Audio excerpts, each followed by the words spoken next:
nossa conversa hoje vai se debruçar sobre a Igreja Adventista do Sétimo Dia. Para conversar connosco, temos aqui o Jorge Duarte, o responsável pelo Gabinete de Comunicação. Obrigado por estar connosco.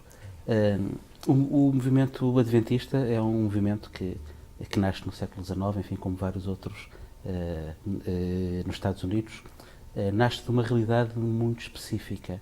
Poderíamos enquadrar um pouco o nascimento, a origem e a forma como depois a instituição se vai montar?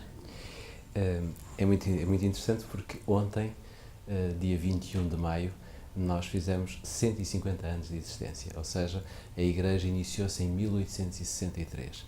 Mas, como disse bem, houve um período que nós lhe chamamos o período do desapontamento, podemos assim dizer, na medida em que começa com Miller. Miller é um fazendeiro que depois de participar na Segunda Guerra da Alemanha, ele procura Deus e procura encontrar, de alguma forma, uma resposta de Deus às suas questões na Bíblia. E ao ler a Bíblia, ele vai, de alguma forma, a perceber-se, perante as datas que a Bíblia tem, perante as profecias que a Bíblia tem, vai-se a perceber que há ali quase como que uma necessidade de fazer uma proclamação de que em 1844 Jesus viria à Terra pela segunda vez. E isto foi motivo, portanto, de várias campanhas de um movimento que se criou. Ele não é um movimento adventista, porque ninguém ainda tinha uma noção clara do que poderia ser uma igreja, a Igreja Adventista. Ele é um movimento millerita, que tem forçosamente o grande desapontamento em 1844, porque não se dá a volta de Jesus, como era suposto, como as pessoas se prepararam para esse evento, mas há simplesmente um dia que passa como todos os outros e que não acontece rigorosamente nada. Há uma grande exceção. Nessa altura estavam mais de 5.000 pessoas dentro, digamos, desse acreditar, dessa realidade que Miller anunciava, e depois ficaram meras 50 pessoas por aí, que continuaram a estudar a Bíblia, porque se Miller encontrou a razão, digamos, que nas suas afirmações em relação àquela data de 1844, este grupo precisava de perceber se Miller estava certo ou não. E chegaram a uma conclusão muito simples. Miller estava certo no que dizia respeito às datas, portanto, àquilo que ele encontrou como resultado de datas, não em resultado daquilo que era o evento que ele tinha anunciado. Não era propriamente a volta de Jesus que se iria dar, mas era sim a concretização da profecia de Daniel 8,14, onde diz que até 2.300 tardes e manhãs o santuário seria purificado. A partir daqui, este grupo começa a desenvolver toda uma necessidade de procurar na Bíblia, enfim, chegar a conclusões mais precisas, e então em 1863, já digamos com toda uma ideia vincada que Jesus iria voltar e que Jesus era preciso anunciar a volta de Jesus, este grupo forma então a Igreja Adventista, e é em 1863 que surge a Igreja Adventista, primeiramente na América e depois que se estende pelo mundo inteiro. Claro. Pegando nessa questão da própria fundação e da procura de uma data, isto é, na procura de dados palpáveis em relação a questões proféticas, qual é que é a vossa posição em relação a uma literalidade do texto bíblico, nomeadamente ao compaginar, no fundo, toda a questão da criação com a ciência? A Igreja Adventista tem, no fundo, eu diria que acredita em 4 coisas fundamentais. Primeiramente, a segunda vinda de Jesus, portanto, recebemos isto de herança deste grupo millerita.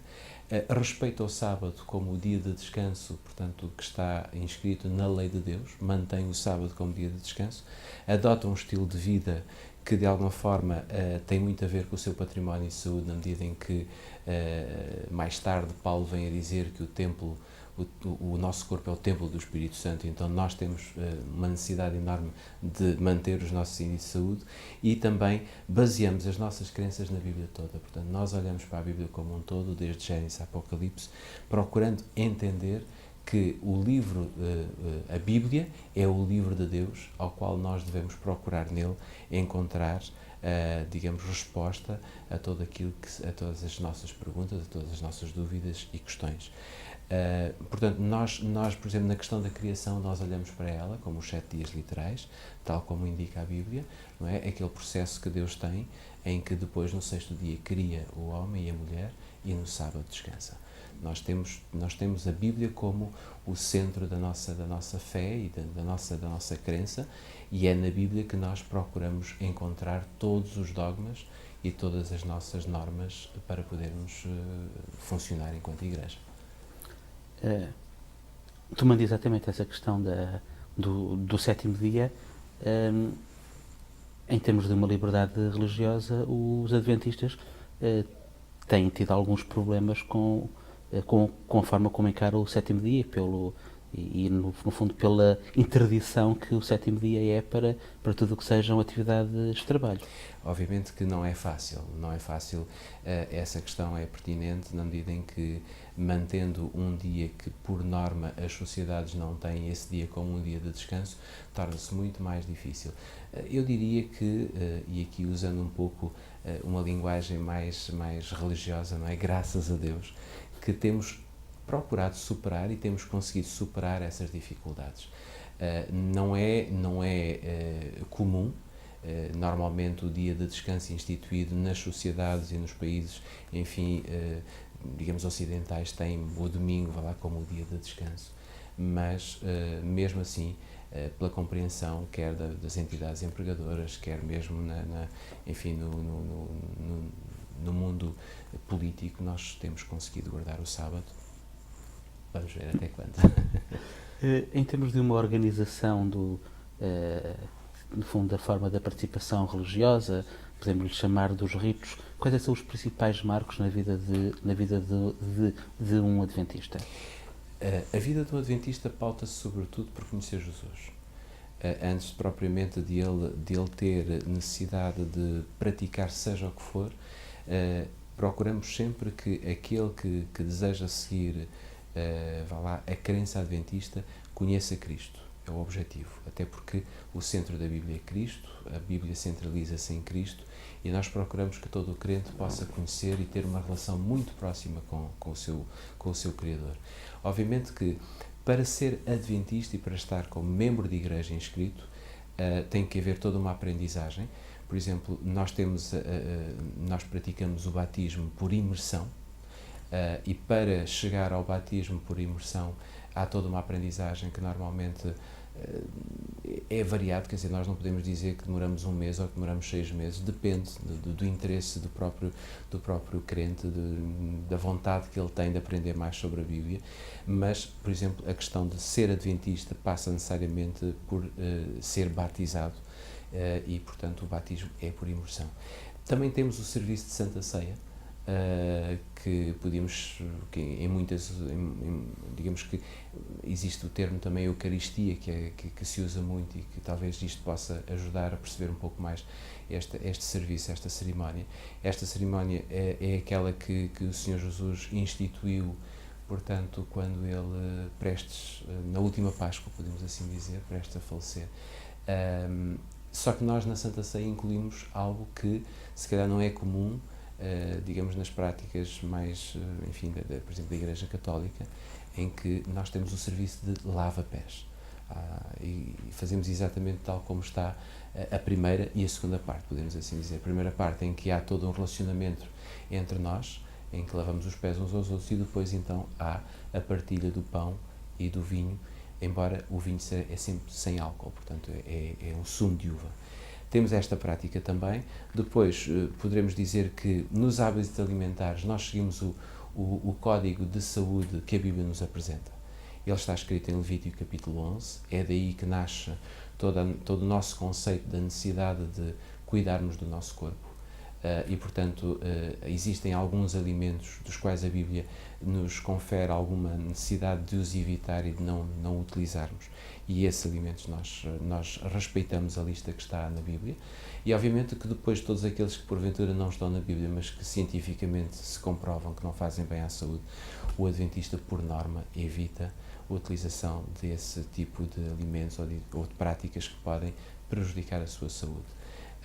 Nós fazemos abstinência do álcool, do tabaco, das drogas, e procuramos ter uma vida saudável, digamos assim.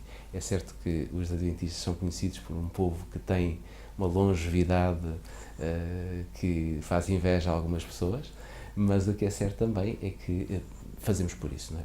Procuramos dentro da nossa vida procurar ter uma vida saudável. Pegando exatamente nessa questão de procurar ter uma vida saudável, que tem a ver com o cumprir de alguns preceitos, mas também com esse encarar o corpo enquanto um templo e, portanto, que tem que ser, de facto, bem tratado. Mas, até em aspectos sociais, os adventistas são conhecidos. Em Portugal, salvo erro, não há nada que se possa apontar porque a comunidade é pequena, mas no Brasil eu lembro-me de ver muitas instituições educativas e até médicas. Em Portugal também há, não temos, vá lá, um número acentuado. Nós neste momento temos uma escola secundária, temos 13 escolas do ensino, digamos, do primeiro ciclo, e temos, creio que, 3 creches, portanto, jardins de infância. A nível educativo é o que temos em Portugal.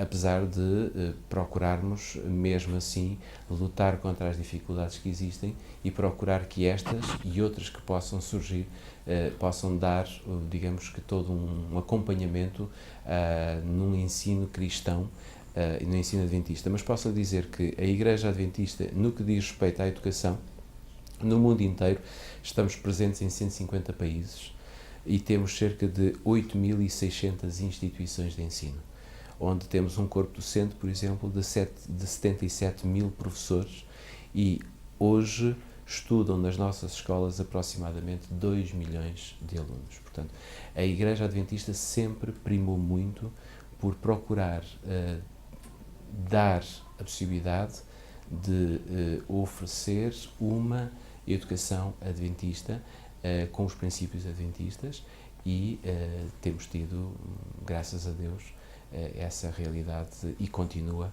apesar de em Portugal, como eu disse, não somos assim tão fortes, não temos assim muito, mas ainda temos alguma coisa. Passando de facto a Portugal, quando e como é que a Igreja chega a este país?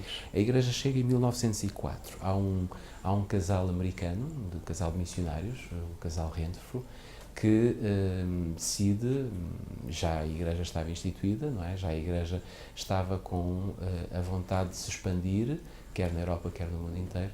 Então, este casal faz a sua viagem para Portugal e instala-se em 1904 em Lisboa, e durante 2 anos procuram conhecer a língua, procuram conhecer a cultura, procuram conhecer a cidade. Em 1906 há um pastor brasileiro que se junta a este pequenino grupo de 2, 3 pessoas. Entretanto, há uma senhora que é chamada a Madame Lucy Portugal, casada com um ator que se chamava, era o ator Portugal, o nome dele era Portugal, um ator muito conhecido na época, em que, sendo ela metodista, começou a ter, portanto, conversas e estudos com este casal, o casal Renfrew, e abriu as suas portas, e rapidamente se formou ali um grupo de 12 pessoas. E em 1906 dá-se então a primeira cerimónia batismal, não numa igreja, porque não havia condições nas igrejas, mas na praia de Carcavelos. É aí que se dá a primeira cerimónia batismal, com 4 candidatos ao batismo, e um deles era esta senhora, Lucy Portugal. Ainda em 1906 abrimos a primeira igreja em Lisboa, uma sala que foi alugada em Lisboa, e em 1906 o pastor Schwantz, que foi o pastor brasileiro que veio para Portugal, resolveu ir para o Porto para começar um núcleo no Porto.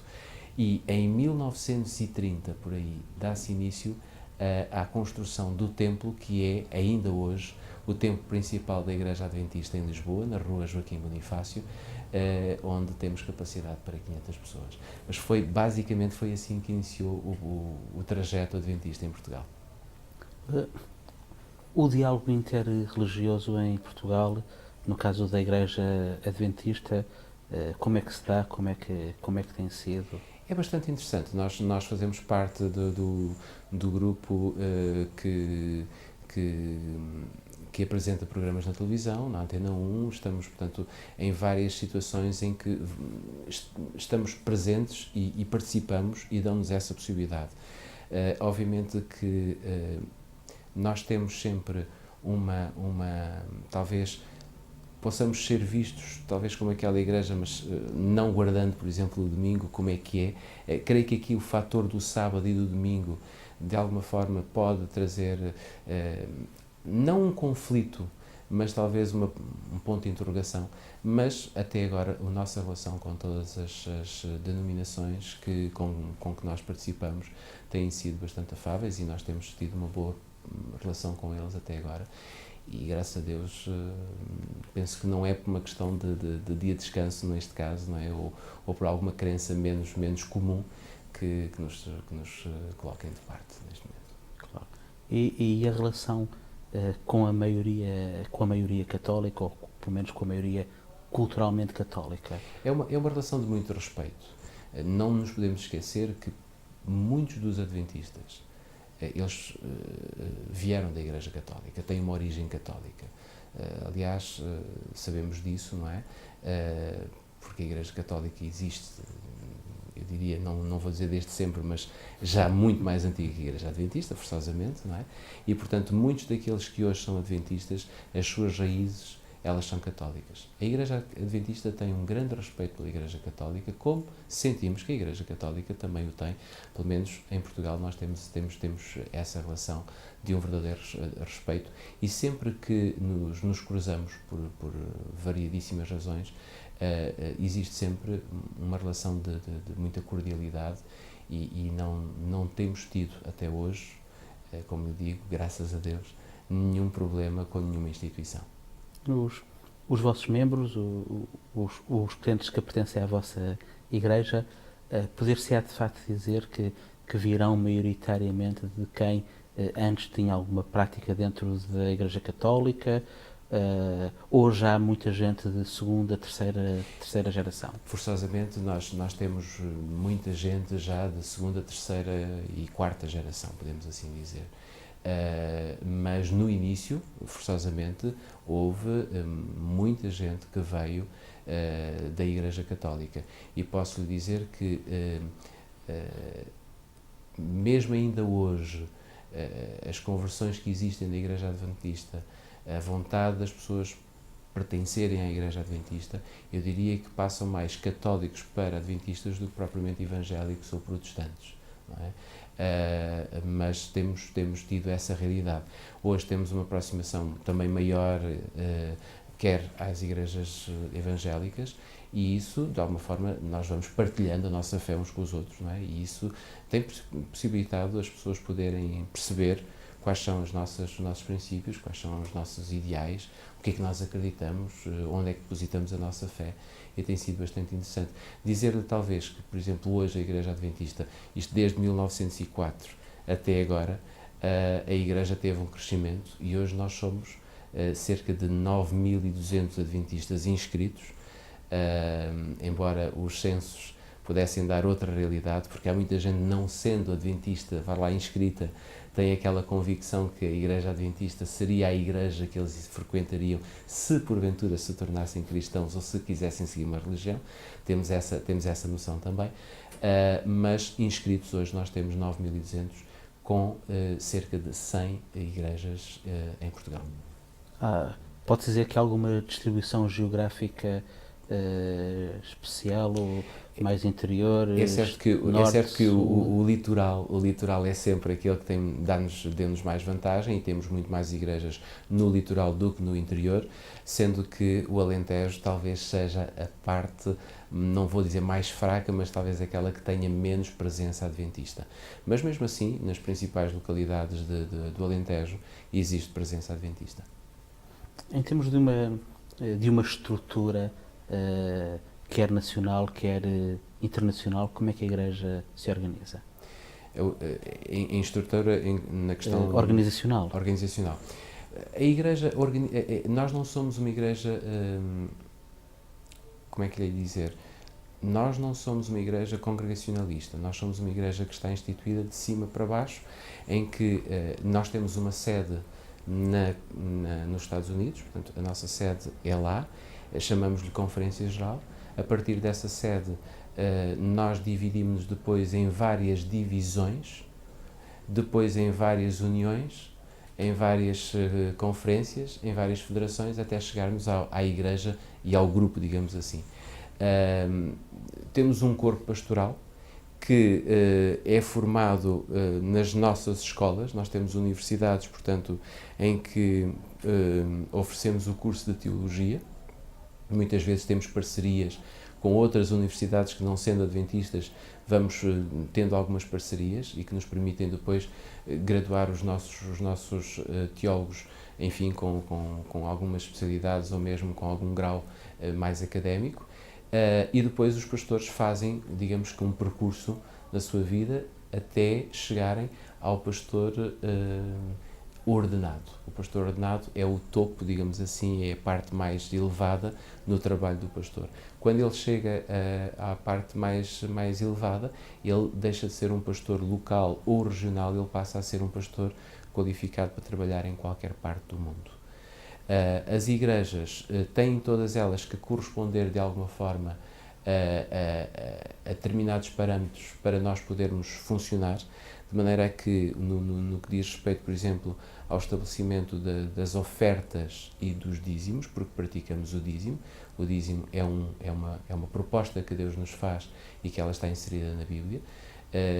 Esta partilha que o fiel faz na sua própria igreja, depois tem toda uma administração que é nacional para que permita que exista, como diz a Bíblia, alimento em toda a casa de Deus. Estando nós numa universidade lusófona, a minha última questão vai exatamente em direção à lusofonia. Se me poderia caracterizar muito brevemente a Igreja Adventista no espaço lusófono no Brasil. Eu sei que tem um peso bastante grande, mas se nos podia falar um pouco mais. A Igreja Adventista, quando foi, portanto, a questão da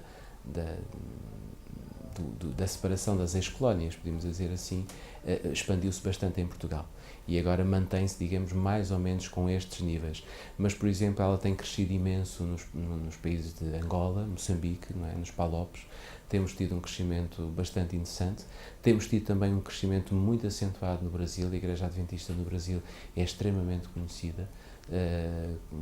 Tem cerca de 2 milhões de membros, onde aí encontramos uma série de escolas de ensino, a parte da saúde, hospitais inclusive, mas dentro deste espaço lusófono a Igreja vai crescendo e vai tendo a sua visibilidade, e eu estou esperançado que em Portugal cada vez mais a Igreja Adventista possa ter o seu espaço e possa também contribuir na sociedade para que seja, digamos, uma alternativa e não só uma ajuda a todas as pessoas que queiram, enfim, desenvolver a sua fé. Uma ultimíssima questão, Muito exatamente pegando no que está a dizer. Estamos num momento de crise, uma crise que a início se pensou que era mais pontual, mas o pontual tem-se alargado ano após ano. Qual é que acha que é o papel da Igreja Adventista em termos da sua relação com a sociedade no momento de crise? Existe, ainda bem que me faz essa pergunta, porque escapava-me um pormenor interessante. Nós também, no âmbito social, nós temos uma instituição que é a ADRA, a Associação para o Desenvolvimento e Recurso Adventista, mas que não funciona para os adventistas, funciona sobretudo para o mundo exterior, ou seja, nós procuramos atacar todos os problemas que existem, quer de catástrofes, quer de desastres, quer de fome, epidemias, não importa, em todos os países do mundo nós temos a ADRA a desenvolver. Nós também temos a ADRA em Portugal. A ADRA em Portugal, forçosamente, que procura, dentro desta crise que se instalou, procura dar mão a todos aqueles que têm necessidades, a todos aqueles que estão a passar por um momento muito difícil nas suas vidas. Mas a Igreja Adventista, para além desta instituição, temos também dentro das próprias igrejas, muitas delas têm o Serviço de Assistência Social Adventista, ao qual nós chamamos ASA, onde nós, em parceria, sei lá, com os bancos alimentar, com o Banco Alimentar, com a própria Segurança Social, nós procuramos minimizar as dificuldades daqueles que nos vão batendo à porta, e são muitos, sinceramente, mas nós procuramos, enfim, dar um pouco daquilo que temos, mas procuramos sempre. Mas não só aqui em Portugal, em todo o mundo temos feito isso, não é? Mas a ADRA é, sem dúvida, a instituição que tem essa função dentro da Igreja Adventista. Obrigadíssimo. Obrigado. Obrigado por ter partilhado estes momentos connosco Foi, Muito obrigado. foi uma excelente conversa. Obrigado. Boa tarde.